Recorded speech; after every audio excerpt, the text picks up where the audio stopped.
Boli by ste prezidentom všetkých ľudí? Všetkých rozumných a zodpovedných občanov. Všetkých, vy ste v niektorom z tých rozhovorov ste povedali aj, že normálnych občanov. Čo si pod tým predstavujete normálny občan?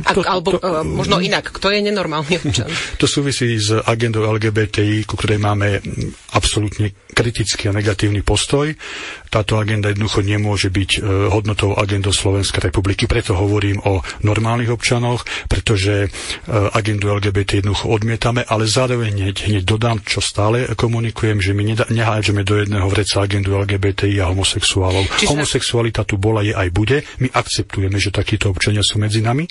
Pokiaľ ide o štátne orgány, nikto ich neprenasleduje, majú také isté práva a povinnosti ako ostatní, ale s agendou LGBTI máme problém. Boli by ste prezidentom aj homosexuálov? Robili by ste niečo aj pre nich, či nie? Tak ako som povedal, ja osobne nemám problém s homosexuálmi. Opakujem, boli v našej spoločnosti, sú aj budú, majú svoje práva a povinnosti, ale odmietam agendu LGBTI. Čiže k homosexuálom, ktorí toto akceptujú, mám úplne normálny postoj.